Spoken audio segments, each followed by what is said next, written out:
Continuando pues con nuestro tema, el final del sufrimiento. Me gustaría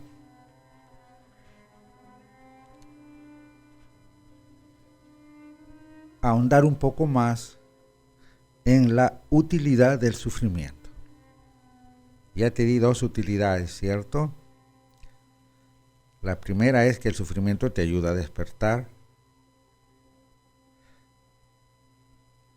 Cuando duermes, tienes una pesadilla, quieres despertar. Eso es lo bueno.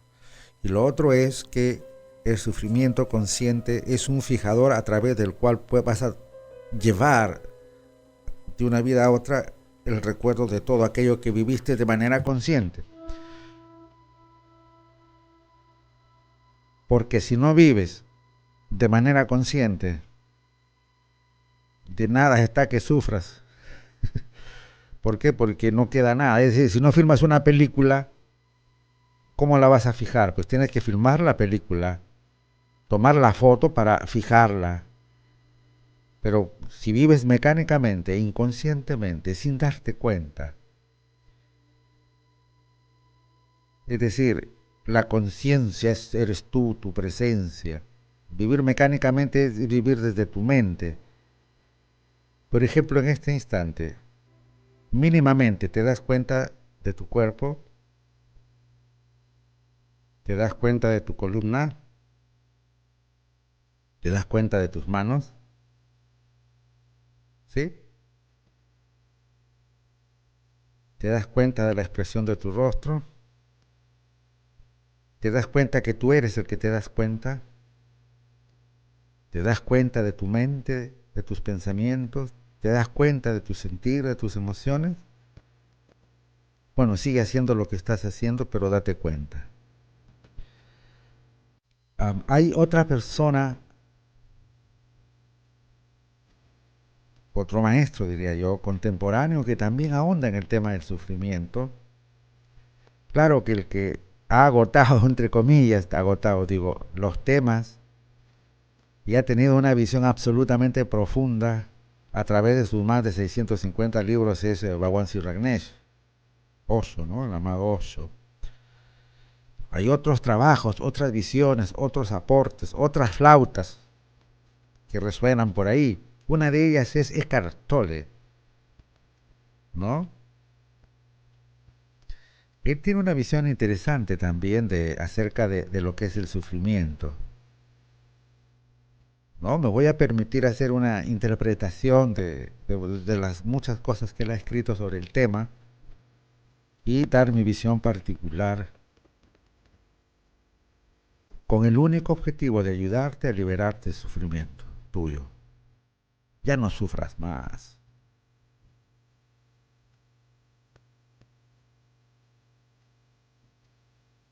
Antes de seguir, mira, ¿sabes? No sé cuál sea tu nombre, José o de repente Graciela, tu apellido González o Gutiérrez, no sé. Pero yo te voy a decir cuál es tu verdadero nombre. Es Ananda. Felicidad. Ese es el núcleo de tu esencia. Tú eres Satchit Ananda, eso eres tú. No sufras. Bueno, una utilidad que tendría el sufrimiento desde la perspectiva de Cartol es interesante. Él más o menos dice algo así, como que el sufrimiento puede ser quitado de tu vida cuando aceptes que ya ha sido demasiado y que hay otro camino. Que ya basta, ya no aguanto más bien, ¿no? ¿Esto qué significa? Cuando te rindes. No retroceder nunca, rendirse jamás. Bueno, eso es el ego, pero igualito, en algún momento vas a perder la batalla. Ese luchador, por ejemplo, ¿no? Retroceder nunca, rendirse jamás. Bueno, eso era cuando hizo la película hace 20 años. Ahorita en cualquier momento otro le va a hablar. le va a vencer. De acá a 10 años más ya pues, con bastón va a pelear. Y de acá a 20, 30 años más ya está ya. Sus huesitos nomás van a estar peleando. Olvídate. Rendirse. ¿Qué significa rendirse? Rendirse, ¿sabes qué significa? Aceptar el momento tal como es. Aceptar este momento tal como es. Y cuando el sufrimiento es a medias, uno no lo acepta. ¿Eh?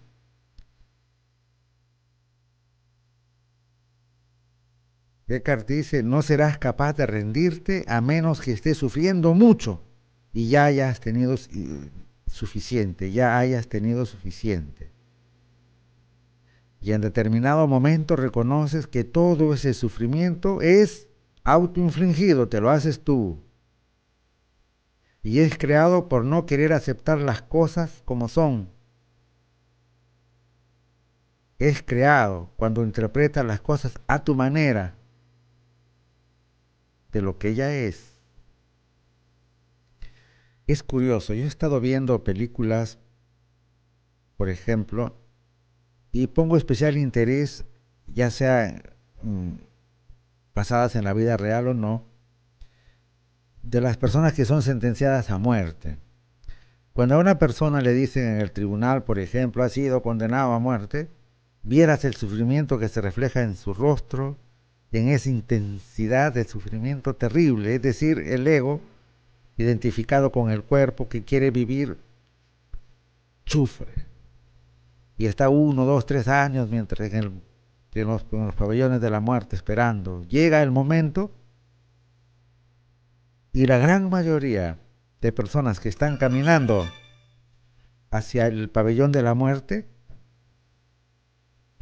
este, van tranquilas, como que dejan de sufrir, ¿sabías?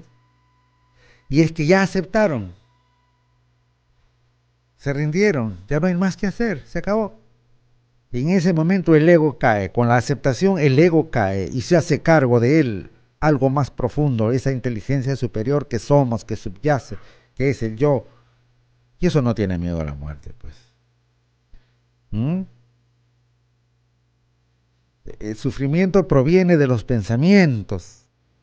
Ese sufrimiento inútil que te digo, esa tontería, ese sufrimiento no consciente, proviene de los pensamientos.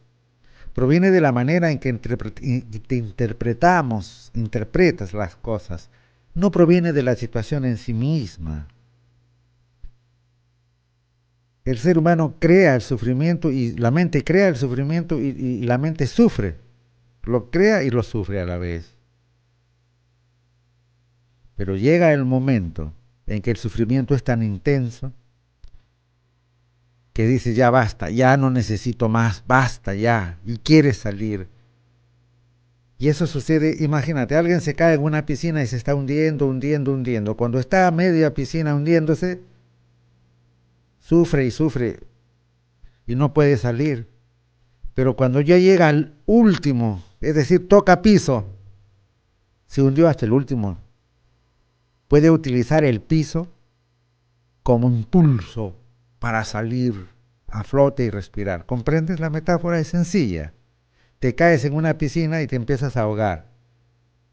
Y te ahogas y sufres, y te ahogas y sufres, y te ahogas y no tienes nada que hacer. Hasta que al final ya no te resistes, te dejas ir y te hundes hasta tocar el piso de la piscina. Y una vez que tocas el piso, dices, tomas el impulso desde el piso y sales hacia afuera. En ese momento dijiste, ya no necesito más sufrimiento. El sufrimiento pues es un gran maestro, una gran maestra. Es la única forma de aprendizaje espiritual de muchas personas. Nos hace profundizar poco a poco. Nos hace interiorizar. En un determinado momento nos muestra al ego tal como es. Pero para la gran mayoría de personas, este conocimiento llega cuando sienten que tocaron fondo. Y acaba la metáfora de la piscina. Cuando ya tocaron fondo, ahí. Y utiliza el fondo de la piscina para salir.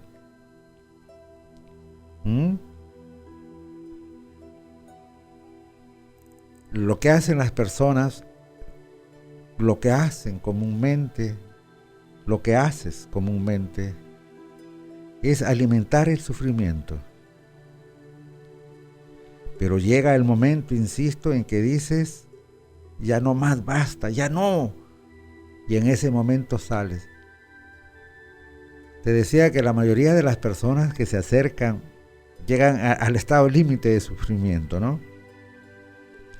Y yo a veces le pregunto, y bueno, me dicen ellos, no sabes que ya no soporto más, no, me estoy destruyendo, me he querido matar. ¿Cuánta gente al borde del suicidio se acerca a mí, ¿no? Ya no doy más, ya no puedo más. Al borde, ¿no?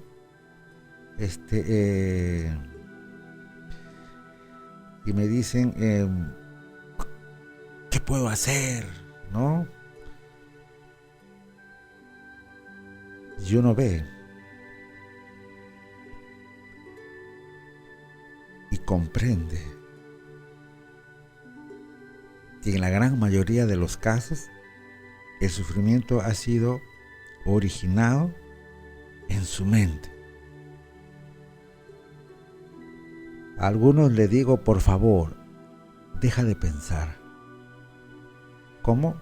No le des más vueltas, deja de pensar. Y hacemos, de repente le enseño de un modo sencillo la práctica de neti neti, ¿no? Cuando aparecen los pensamientos, tú no eres tus pensamientos, le digo, tampoco eres el que piensa. No, pero ¿cómo no vamos a poner a explicar? Porque eso requiere cierta comprensión, cierta conciencia, le digo. Cuando aparezcan pensamientos, yo no soy esta angustia, yo no soy este miedo, yo no soy este deseo de matarme, yo no soy esto, por ejemplo, ¿no? Esto no es yo, neti neti es esto no es, porque la única realidad es Brahma, la única realidad es Dios dentro de ti, pero en fin. A otros les digo, a ver, una pequeña práctica de Mushin, la meditación del vacío. Ejercítate, aprende a mirar las cosas sin pensar, sin calificar, sin interpretar, como si fueras un bebé de 6 meses que mira y que las cosas no tienen nombre. Esa es otra manera. Porque el sufrimiento lo crea la mente, estoy absolutamente convencido. Y le digo pues a estas personas, ¿no? Tú ya quieres dejar de sufrir, sí, ya 30 años, 20 años, 40 años, 50 años sufriendo, ya no doy más. 40 años, le digo. 200 vidas, dirás. Ya estás llegando al límite. Estrellarte, vida tras vida, ya pues es hora de salir. Y te exhorto a ti, digo, ya es hora de salir. Cuando estás listo para escuchar este mensaje, que es realmente el mensaje que hay en la espiritualidad, llega el fin de vivir en ese estado de sufrimiento. Y diríamos, una vez más, que hasta cierto punto es necesario el sufrimiento para darte cuenta que no es necesario sufrir más. En otras palabras, es necesario que ahora sufras un poco, unos cuantos años, para que salgas de 200, 300 o miles de vidas de sufrimiento, ¿ok? Un poco de sufrimiento para decir, ya no necesito más sufrimiento. Sufro 20, 30, 40 años y salgo de 100, 200, 300, 500 o 1000 vidas de sufrimiento. Así de simple. Así de simple. Cuando ya no te causas más dolor a ti mismo. ¿Por qué? Recuerda, son tus pensamientos, son tus formas de ver las cosas las que te producen dolor, las que te hacen sufrir. No es la situación, sino es la forma en que ves las cosas. Te he hablado del bordado de Dios desde el principio. Esta será la 10ª vez que te lo repito. El niño está mirando el bordado de la mamá. La mamá está bordando. El niño está abajo. Le pregunta a la mamá, ¿qué haces? La mamá le dice, un lindo bordado. El niño le dice, es mentira, veo yo figuras, nada, todo feo. Y los que cuelgan, una mancha. No, hijito, es un bordado muy bonito. No, mamá, es feo. Ah, dice la mamá, se da cuenta. Lo que pasa es que tú estás abajo. Sube al niño y lo hace mirar desde arriba el bordado. ¿Qué ves? Oh, mamá, qué hermoso. Es igualito, según tu nivel de conciencia. Cuanto más bajo estés, cuanto más inconsciente estés, más vas a ver la vida un caos, un sinsentido, una estupidez, un absurdo, un asco. Entonces, no vamos a cambiar el bordado, ¿ah? El bordado lo has generado tú, es tu propio karma, la propia vida que tienes que hacer. Lo que vas a hacer es mirar el bordado desde un punto más alto, y eso es tu conciencia, tu despertar, tu darte cuenta, tu espiritualidad. ¿De acuerdo? Por eso te decía, son tus pensamientos, son tu forma de ver las cosas las que te hacen sufrir. Lógico, si estás abajo, inconsciente, espiritualmente hablando, dormido, mirando las cosas desde tu mente, es decir, basura que te metió la sociedad, la neurosis que te metió la familia, ¿cómo no vas a ver la vida un asco, una porquería? ¿Ah? Vas a cantar cambalache, que todo fue y será una porquería, ya lo sé. Pero esa es la visión desde tu mente, pero si tú, del bordado desde abajo, pero si tú elevas tu conciencia, entonces ves desde arriba y ves belleza, y ves orden, y ves cosmos. Dios es verdad, es bien, es belleza, eso ves. Y eso está en ti. ¿De acuerdo? Hay muchas formas de sufrimiento, lo sabes. Y sabes también que la persona que está inconsciente, a más inconsciencia, más sufrimiento para ti y sufrimiento que provocas a los demás. A más ego, más sufrimiento para ti y más sufrimiento que provocas a los demás. A más cuerpo, dolor, más sufrimiento para ti, más sufrimiento para los demás. Y hay muchas formas, desde los sufrimientos extremos que dicen que no hacen que te intentes matar, hasta situaciones más normales, sutiles y no tan sutiles también. Y generalmente no reconocemos que nos hacen sufrir, ¿no? E incluso algunos son satisfactorios para el ego. Por ejemplo, la irritación es una forma de sufrimiento. La impaciencia, el enojo, la ira, también. Estar en una situación de enfrentamiento con las personas, con la pareja, con la mamá, con el papá, con los hijos, eso también genera sufrimiento, no es bien, no es normal, no es armónico. ¿Ah? El resentimiento por todo lo que te hicieron, por todo el pasado, la culpa, ¿no? Por todo aquello que hiciste, te equivocaste, pues. ¿Por qué sufres? Y acá nuevamente mi experiencia, ¿no? Yo cometía un error, por decir, hace un tiempo, y tenía un sufrimiento intenso. ¿Por qué? Porque se supone que yo no debía cometer ese error. Una persona que está tratando de moverse en el plano de la conciencia, de espiritual, no puede cometer ese error. ¿Quién dice que no puede? La no aceptación, pues. Entonces, cuando acepto que por ahora soy lo que soy, cuando acepto mi límite, cuando acepto que soy humano, cuando acepto que tengo auges y caídas, la paz vuelve a mí. Y eso me permite cambiar. Pero mientras haya resistencia, no voy a poder cambiar. ¿Comprende lo que estoy diciendo? Acéptate. Si te equivocas, acepta. Acepta esa. Si te ganó la ira, acepta. Pues di, bueno, por ahora ganó la ira. Claro que no eres la ira, lo sabes. Esto puedes decir, esto se llama ira. ¿Tienes miedo? Acepta. Hay miedo, me ganó el miedo, pero sabes que tú no eres el miedo, ¿no? Sabes que es una emoción por ahí. No sé, se te escapó un mal pensamiento, acepta, pues bueno, me ganó.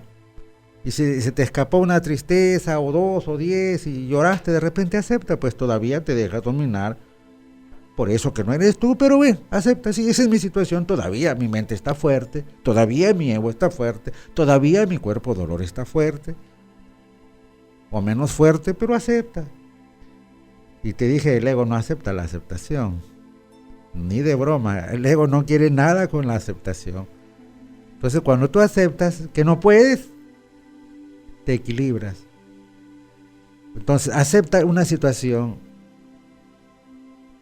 Y si no puedes aceptar la situación, acepta que no puedes aceptar la situación. Acéptate como eres. Ámate.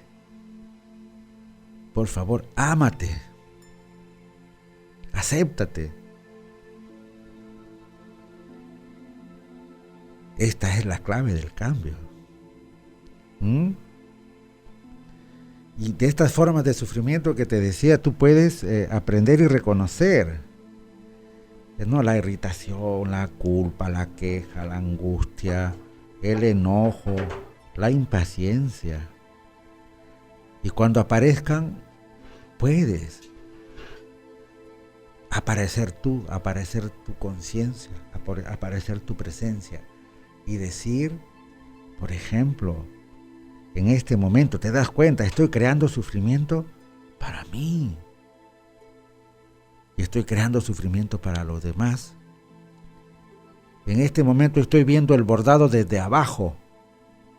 En este momento estoy permitiendo que la mente mecánica asuma el control y le diga yo.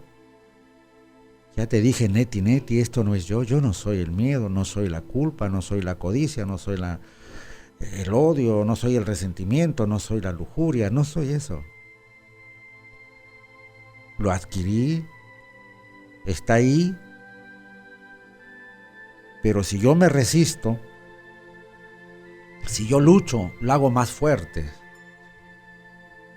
¿Comprendes? Tú puedes reprimirte, y puedes forzarte y decir yo soy espiritual y no tengo que tener ira, ni odio, ni miedo, ni esto, ni lo otro, ni acá, ni codicia, ni lujuria, ni nada. Puedes arrojar eso. ¿Y qué es lo que has hecho? Has dado la vuelta a la tortilla. ¿Qué has hecho?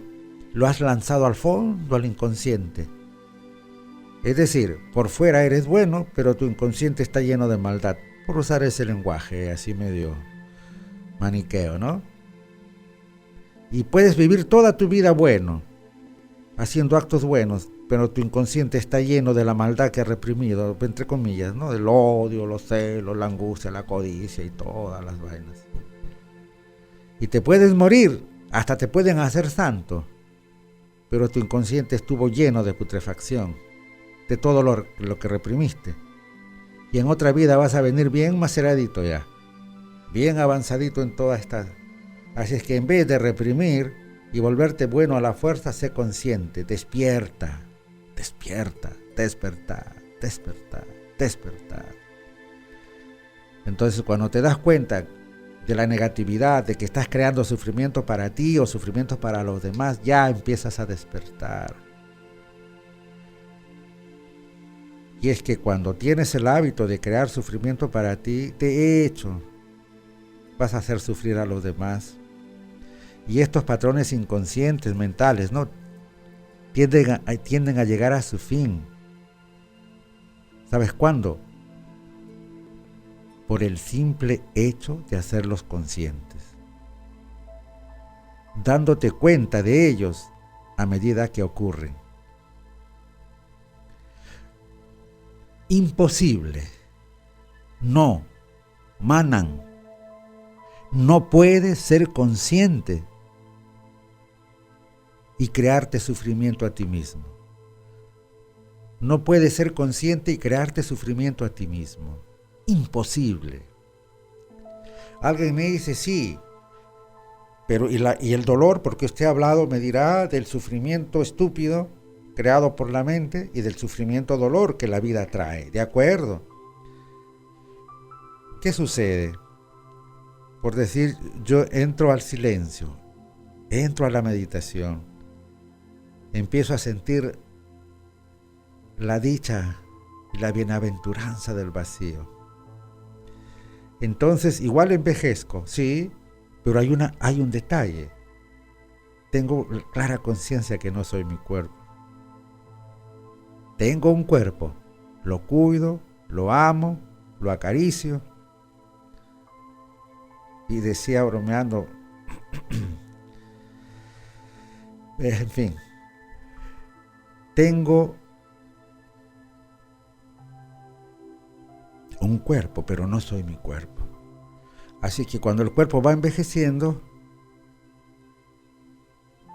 hago lo posible por cuidarlo, por preservar, por una alimentación sana, etcétera, todo lo que quieras.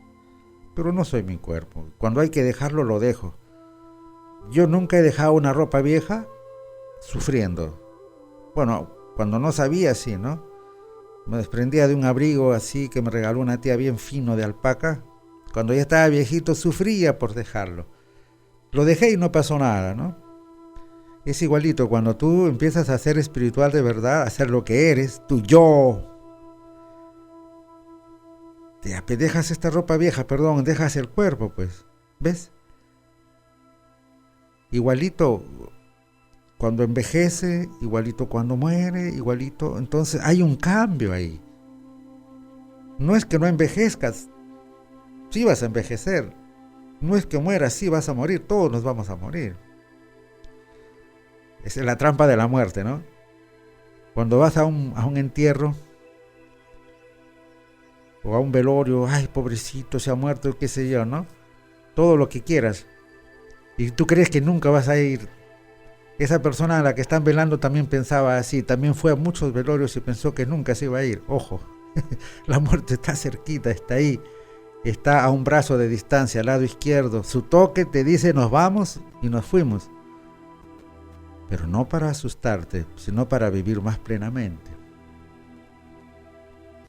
¿De acuerdo? Estar ahora y estar aquí. Te decía entonces pues que una persona consciente no puede ser consciente y al mismo tiempo crear sufrimiento ni para ti ni para los demás. No puedes. ¿Por qué? Porque la conciencia es luz. El sufrimiento es oscuridad. La conciencia es luz. El sufrimiento viene de las canteras, básicamente, del cuerpo del dolor, que es oscuridad, de las canteras de la neurosis, del sufrimiento acumulado a través del tiempo. Viene de la cantera del sufrimiento acumulado a través de vidas pasadas, de repente. Y la conciencia es luz. Y cuando aparece la luz no hay oscuridad. Así de simple. Así de simple. ¿No? Y te conté de lo que hacía Ouspensky, por ejemplo, ¿no? Cuando estaba horas antes de morir, tenía un dolor, pero le tocabas así, se retorcía y él caminó horas de horas, de horas, de horas. Estaba teniendo un sufrimiento consciente, un dolor-sufrimiento consciente. Y desde otra perspectiva más simple, el dolor físico es uno de los profesores más severos que podemos tener. ¿Y cuál es la enseñanza de un dolor físico? ¿Sabes cuál es? La resistencia es inútil. Cuanto más tensión, cuanto más resistencia pongas, más dolor va a haber. Ahora, con esto no estoy diciendo que busques sufrir a la fuerza, ¿eh? Yo te hablo de Ouspensky como un caso de una persona que vivió años conscientemente y sabía lo que hacía y trascendía. Pero lo más normal, lo más sano para ti y para cualquiera de nosotros es tratar de no sufrir, ¿no? Sin embargo, si puedes abandonar esa actitud en el caso del dolor físico, ¿no? Te está doliendo, ya tratas de no sentir el dolor, tomas calmantes pero te sigue doliendo, yo te digo haz otra cosa, ya no te resistas, ¿no? Deja que el dolor esté presente. Y ahí se va a producir una sutil separación del dolor. Se va a crear como un espacio entre tú y el dolor. Esto implica sufrir conscientemente, voluntariamente. Cuando sufres conscientemente, el dolor físico puede quemar rápidamente el ego en ti, ya que el ego está compuesto por resistencia, y la aceptación es lo opuesto a la resistencia. Y acá voy a parafrasear. Te dije que estaba haciendo una interpretación de Eckhart Tolle. Esta parte es importantísima, el énfasis que él le pone cuando dice, ¿no?, que el dolor físico es un maestro, un profesor severo.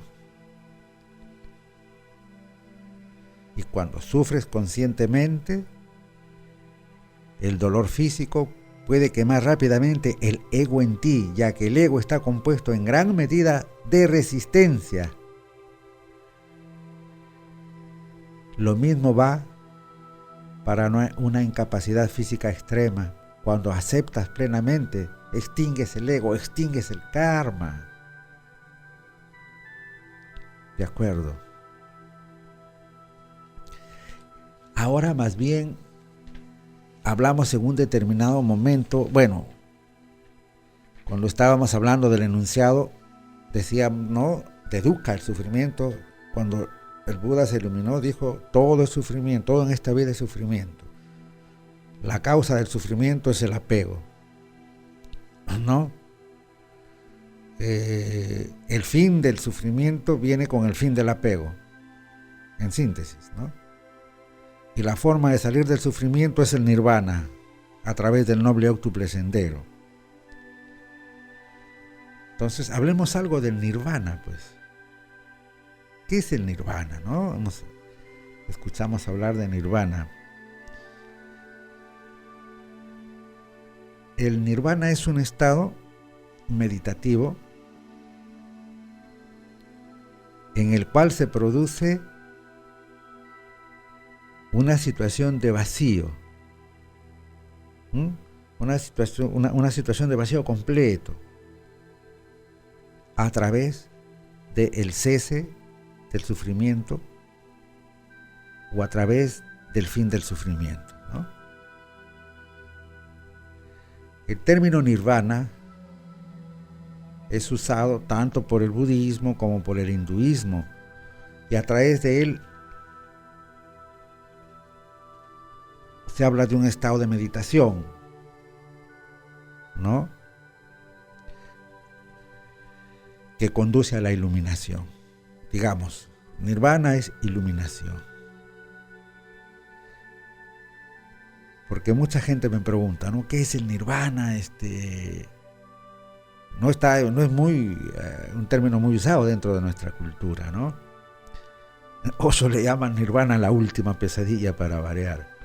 Pero en fin, la palabra nirvana proviene de la lengua sánscrita y puede traducirse, ¿sabes cómo qué? Como desatar, desanudar. O también puede ser visto como extinción, la extinción del sufrimiento, la extinción del ego, la extinción del karma. Cuando al Buda le preguntan qué es la iluminación, él responde en negativo. No dice la iluminación es esto, dice la iluminación es el fin del sufrimiento. Hacia ahí vamos. Pero ojo, tú ya estás iluminado, vuelvo a insistir. Nada más saca la basurita de la mente que está encimita. Tú eres el diamante que está cubierto por unos papeles sucios. Lo único que tienes que hacer es saca esos papelitos, nada más. Es decir, saca esas 4 tonteritas que es tu mente, esos pensamientos que yo creo que me dijo que tal raza, que mi partido, que no sé cuánto, que me ofendieron, que en mi vida que me dijeron. Eso saca. Tú ya estás iluminado, pero no lo sabes. Entonces, pues, nirvana es desatar, desanudar, significa extinguir. Nirvana es el fin del sufrimiento. También puede traducirse como liberación o moksha. Moksha y nirvana son sinónimos. Moksha se emplea en el Samkhya la palabra, ¿no? Mukti también. Son sinónimos, significan lo mismo, el fin del sufrimiento. ¿De acuerdo? El final del sufrimiento. En cualquiera de las formas que se traduzca, se refiere a un sacarse de encima. En esencia es eso. Sacar que los agregados psicológicos, en especial los elementos, ¿no?, de la psique que producen sufrimiento.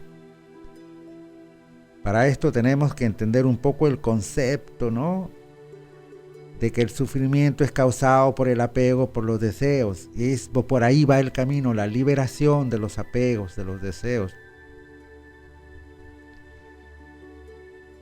También es importante desconectar el concepto del vacío, ¿no?, del budismo, del hinduismo, que es muy diferente del vacío nihilista del que yo hablaba, ¿no? Hay un vacío existencial donde me siento vacío y me quiero matar.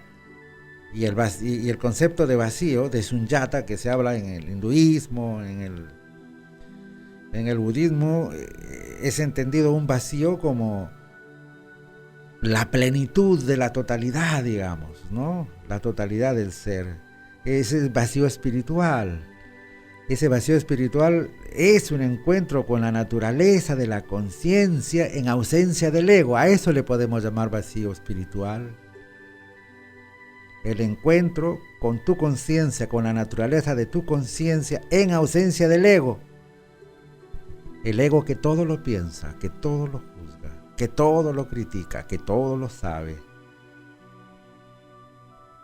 Ahora, el concepto de nirvana fue propuesto por el creador del budismo, el gran Gautama Buda, ¿no? Gautama Buda. Pero él nunca dio una explicación de lo que era exactamente. Y esto también tiene una explicación, ¿no? Porque si él hubiera dicho el nirvana es esto, la iluminación es esto, inmediatamente el ego lo tomaba como un objetivo codicioso, como una meta a seguir. Y en ese momento no llegaba. ¿De acuerdo? Además que el lenguaje no puede describir, el lenguaje común no puede describir cosas que no comprende. A una persona que no conoce el mar, tú no le puedes decir mayormente qué es el mar. ¿Sabes? Es como un lago pero grande, que tiene olas grandes. Puede ser. Más allá, a un ciego tú no le puedes describir, de nacimiento no le puedes describir lo que es un color. Por ejemplo, el ciego escucha hablar y dice, por ejemplo, ese árbol es verde, escucha decir, y él pregunta, ¿verde? ¿Qué es verde? Tú le dices, es un color. ¿Y cómo le explicas lo que es el color verde? No puedes, ¿no? Es igualito, estado de iluminación, estados de conciencia, estados de ser no pueden ser explicados a una persona, porque el lenguaje común, en el sentido que el lenguaje corriente no alcanza. Y yo he dicho muchas veces, la inteligencia no tiene nada que ver con la conciencia. Puede ser muy inteligente, pero no consciente. La formación académica tampoco, puede ser tener magíster, doctorados, PhD, pero no ser consciente. Puede ganar premio Nobel y no ser consciente, estar lleno de ego, de odio, de venganza, como casos que conocemos, lleno de ego. Entonces no tiene que ver nada la conciencia con el conocimiento, con la inteligencia, con la formación académica, ¿de acuerdo? Lo más cercano para describir lo que sería el nirvana son unas palabras de Buda, ¿no? Él trató de describir lo que era el nirvana y dijo: hay, discípulos, una condición donde no hay ni tierra ni agua, ni aire ni luz, ni espacio sin límites, ni tiempo sin límites, ni ningún tipo de ser, ni ideas, ni falta de ideas, ni este mundo, ni aquel mundo. No hay ni un levantarse, ni un fenecer, ni muerte, ni causa, ni efecto, ni cambio, ni detenimiento. Eso es el nirvana. Y para lograr trascender pues a este estado y lograr alcanzarlo, es que Buda habla, ¿no?, del noble octuple sendero. Y eso yo lo sintetizo en una sola cosa, en una sola palabra, en la que el amado Osho llama a él la primera y la última libertad, es la meditación. Igual para el hinduismo también el concepto es más o menos el mismo. Y estamos hablando de la salida del sufrimiento, del fin del sufrimiento, el nirvana, la iluminación. El nirvana es el encuentro con el ser o el yo absoluto. Luego de realizar una unión, una fundición entre el alma y la divinidad, entre el Atman y Brahma, entre el espíritu y Dios. ¿De acuerdo?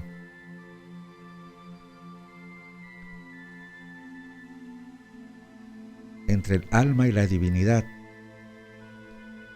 terminando así con los ciclos de reencarnaciones y sanando el karma.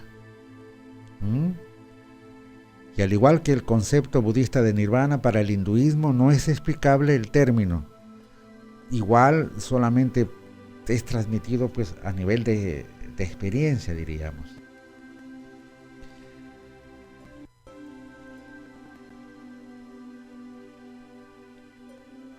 Entonces, sintetizando, diremos que este mundo es sufrimiento, es dukkha, ¿cierto?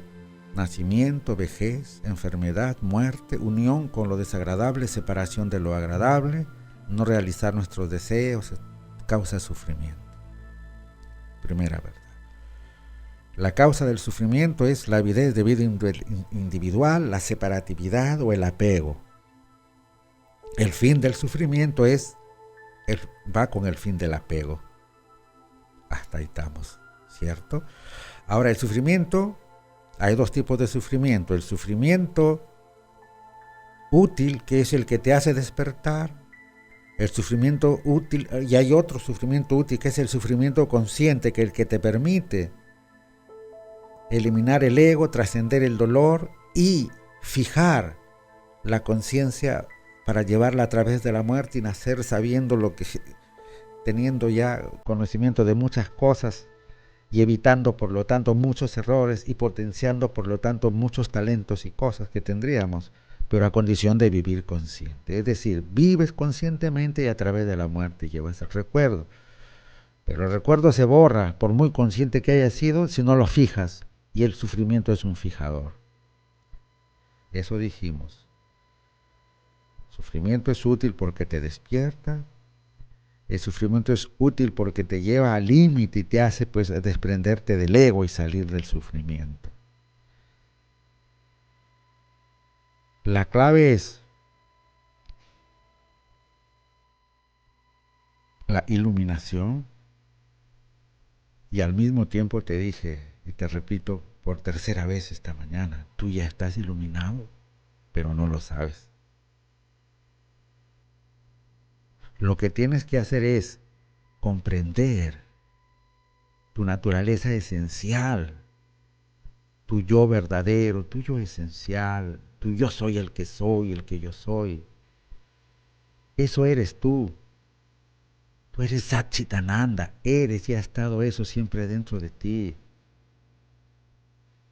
Solamente que tienes una mente y la mente está formada por todo lo que te ha dado la educación, la sociedad, los padres. Eso no eres tú. ¿De acuerdo? Tú no eres tu mente. Tú eres tu yo esencial. Tu yo esencial ya es completo, realizado por siempre. Tú ya estás iluminado, pero no lo sabes. Entonces, ¿qué hago? Bueno, ¿qué no haces? Yo te diría más bien. No hagas nada. Esa es la clave. Ya te dije, el Buda conoció todo el mundo, conocimientos, placeres, y no obtuvo nada. Luego se fue al otro extremo, privaciones, ascetismo, ayunos y cosas, no obtuvo nada. Cuando al final ya se sentó sin hacer nada tranquilo en lo que es dhyana, que se traduce como meditación, pero no es meditación, dhyana, shan, zen, chan en chino, zen en japonés, se sentó tranquilo y en ese silencio, en ese vacío,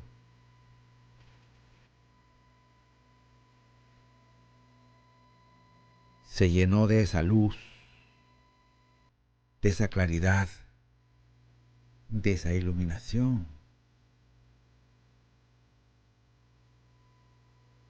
Y vio. Y todos somos Budas. Todos somos esos diamantes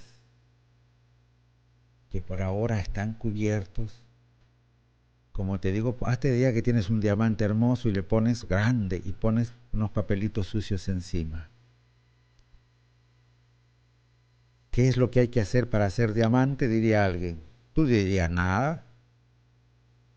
Lo único que tendrías que hacer es retirar los papelitos para que quede el brillante como lo es, ¿no? El diamante como lo es, brillante, refulgente.